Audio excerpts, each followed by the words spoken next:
जय हिंद साथियों, ये ब्रह्मास्त्र 3.0 जो बैच है उसका एक डेमो वीडियो डाल रहा हूँ मैं। अगर आपका अच्छा इस पर जो रिव्यू मिलता है या आपको अच्छी लगती है क्लास तो इसको आगे भी जारी रखेंगे।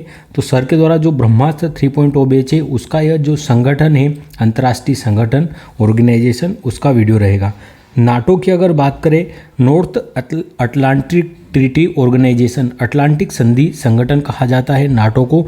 आपको पता है कि विश्व में 1945 में आज जो द्वितीय विश्व युद्ध हुआ था, उसके बाद विश्व के कई देश जो आज़ाद हुए थे, जो स्वतंत्र हुए थे, उसके बाद यूएसए यह किस दृष्टिकोण वाला देश था। तो जो यूएसए के दृष्टिकोण वाले देश थे, अर्थात जो पूंजीवादी देश थे, वो यूएसए की ओर आए।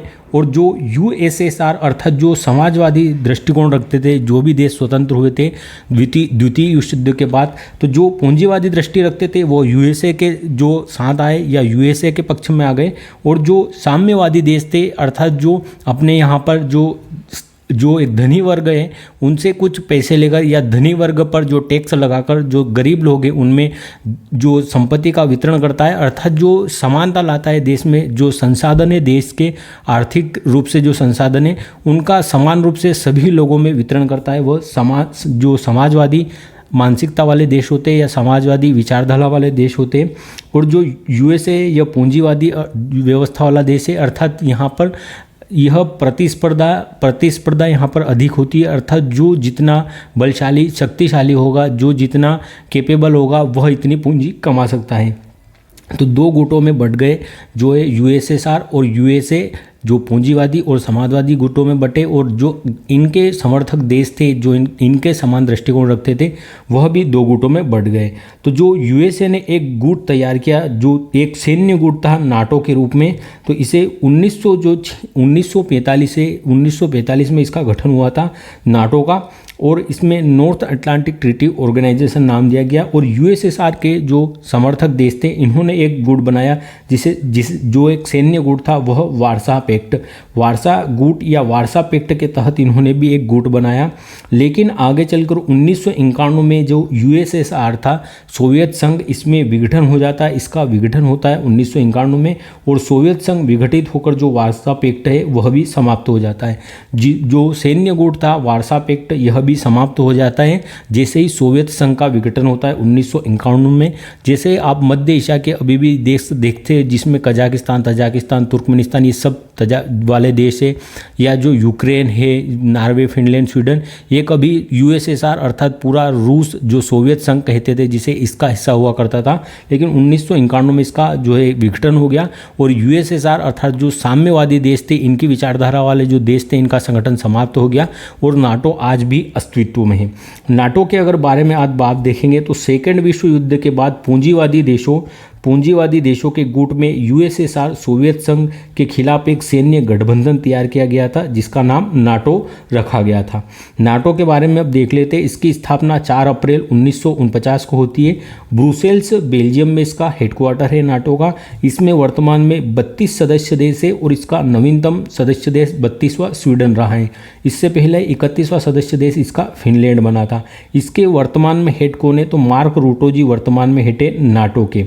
यूएसए ने जहाँ भी जिसके साथ भी जो साथ दिया है, या यूएसए ने जहाँ भी अपनी रणनीति रखी है, हमेशा अपने जो हथियार बेचने की रणनीति रखी है, चाहे अफगानिस्तान में चाहे अफगानिस्तान को छोड़कर जाने की रणनीति हो, जिससे वहाँ पर तालिबानियों का कब्जा हुआ, चाहे हमास और इजराइल को आपस में लड़ाने की बात हो, या फिर जो यूक्रेन और जो रूस का युद्ध है, चाहे यूक्रेन रूस का युद्ध हो नाटो को लेकर, तो इसमें भी जो युद्ध है यहाँ पर यूएसए हर जगह दोगलापन करता है।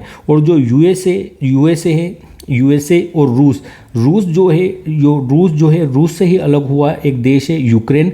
और जो यूएसए का जो संगठन है, यूएसए के समर्थकों का नाटो, तो यूक्रेन जो है यह नाटो में शामिल होना चाहता था, और रूस नहीं चाहता है कि यूक्रेन नाटो में शामिल हो, क्योंकि अगर भविष्य में फिर कभी रूस यूक्रेन के ऊपर हमला करता है, तो जो नाटो का संविधान है या जो इसका संविधान है, इसमें एक आर्टिकल है जिसमें लिखा गया है कि अगर कोई नाटो देश पर, अगर जो नाटो का सदस्य देश है और उस पर कहीं हमला करता है, तो उसे पूरे नाटो संगठन पर हमला माना जाएगा, अर्थात यूएसए भी इसमें फिर युद्ध में उतरेगा। तो यूक्रेन को जो है रूस इसमें नाटो में शामिल होना नहीं देना चाहता था, क्योंकि यह इसका विरोधक भी है, जो इसका परम शत्रु है नाटो संगठन रूस का। तो रूस नहीं चाहता कि उसका पड़ोसी देश या कभी उसका ही हिस्सा रहा जो यूक्रेन, वो नाटो का जो सदस्य देश बने। इसलिए रूस ने यूक्रेन को रोकने के लिए यहाँ पर कई हमले किए। और अब फाइनली रूप से जो यहाँ के यूएसए के राष्ट्रपति डोनाल्ड ट्रंप बने, इन्होंने भी कह दिया है यूक्रेन को कि भाई तुमको नाटो में शामिल नहीं किया जाएगा। तो रूस कहीं भी अगर रहता है, जो यूएसए कहीं भी रहता है, तो ये अपना जो है चौधरी बन जाता है और जो अपने हथियार बेचने का ही काम करता है कहीं भी हो, क्योंकि ये अब विकसित राष्ट्रों में आ चुका है और इसको जो बड़ा बाजार चाहिए, तो ये बाजार के रूप में देखता है हर क्षेत्र को, ताकि जो विकसित है, जो इसके यहाँ से जो डेवलपमेंट हो चुका है, यहाँ पर अब विकास तो पूर्ण हो चुका है विकसित देशों में, तो अब यहाँ पर केवल उत्पादन को जो है माल जो जहाँ पर उपभोक्ता है वहाँ तक सप्लाई करना इनका उद्देश्य रहता है। एशियन डेवलपमेंट बैंक के बारे में देखिए, एशियाई विकास बैंक, इसकी स्थापना 1966 में होती है और मनीला फिलीपींस में इसका मुख्यालय है एशियाई डेवलपमेंट बैंक का। यही फिलीपींस है जिसने हमने ब्रह्मोस का निर्यात किया है। अभी वर्तमान में कितने सदस्य देश है, तो 69 सदस्य देश है वर्तमान में एशियन डेवलपमेंट बैंक के। इसका नवीनतम सदस्य देश इजराइल बना है। अगर बात करें तो सभी सदस्य देश केवल एशिया महाद्वीप के हैं क्या एशियाई विकास बैंक है, तो नहीं, इसमें 50 देश एशिया महाद्वीप के हैं और अन्य महाद्वीप के देश भी इसमें शामिल है एशियन डेवलपमेंट बैंक में। अगर बात करें हमारे परम मित्र कौन है, भारत के दो परम मित्र, तो रूस और जो इजराइल है, यह भारत के परम मित्र या परम दोस्त कौन से दो जो देश है जो भारत के साथ हमेशा खड़े रहते हैं।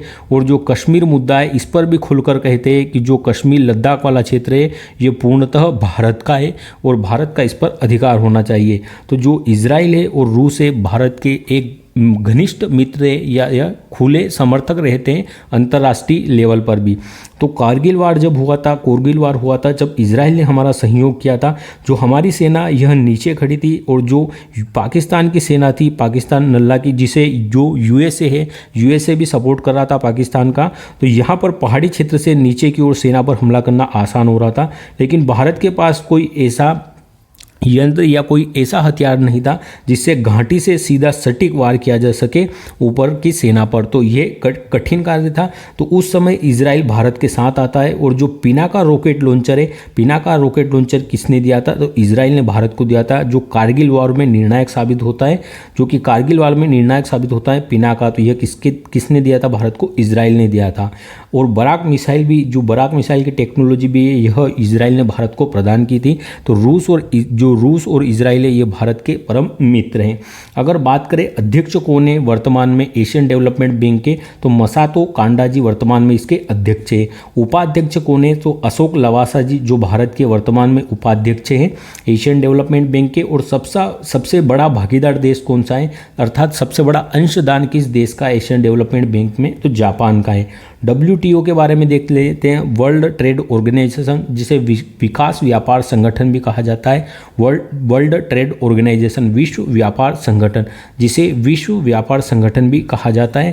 पहले इसका नाम गेट था, GATT, अर्थात general agreement for trade and tariff, general agreement for trade and tariff इसका नाम था गेट। WTO की जगह यह संगठन पहले अस्तित्व में था, लेकिन इसमें सुधार करने के लिए जो है उरुग्वे दौर की वार्ताएं प्रारंभ हुई और इसमें 1, 2, 3, 4 ऐसे 8 उरुग्वे दौर की वार्ता हुई। तो 8th क्रम की जो वार्ता थी, 8th दौर की वार्ता थी जो उरुग्वे वार्ता 1994 में, इसमें अंतिम रूप से निर्णय लिया गया और गेट का नाम, जो गेट की जगह WTO की स्थापना होती है, वर्ल्ड ट्रेड ऑर्गेनाइजेशन की।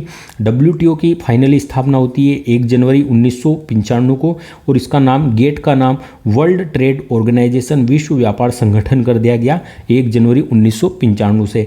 WTO इसकी स्थापना 1 जनवरी 1995 को होती है। और किस संधि से इसकी स्थापना होती है, तो जो मराकेश संधि है, मराकेश संधि के द्वारा WTO की स्थापना होती है, ये ध्यान में रखना है, आपको पूछा गया है। और मराकेश कहाँ पर है, तो मोरक्को में है मराकेश।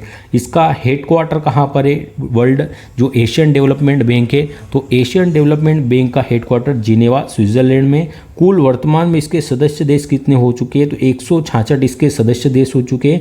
2024 में इसके 2 सदस्य देश नए बने थे 164 से, तो अब इसको 166 सदस्य देश हो चुके हैं। भारत भी इसका सदस्य है। वर्तमान में इसके महानिदेशक कौन है, तो नागोजी ओंकाजो-इवेला है। नागोजी ओंकाजा-इवेला जो कि नाइजीरिया की रहने वाली है और WTO की फर्स्ट महिला हेड भी है नागोजी ओंकाजा-इवेला, और अभी सेकेंड कार्यकाल के लिए इन्हें रीअपॉइंट भी कर दिया गया है। तो नागोजी ओंकाजा-इवेला वर्तमान में इसकी हेड है, नाइजीरिया की है और फर्स्ट महिला हेड है इसकी बनने वाली। अगर बात करें नोट में 2024 में जो WTO में जो कोमोरोस से 165वां सदस्य देश बना था WTO का, और तिमोर लेस्ते 166वां सदस्य देश बनता है WTO का। तो इस प्रकार वर्तमान में WTO के 166 सदस्य देश है।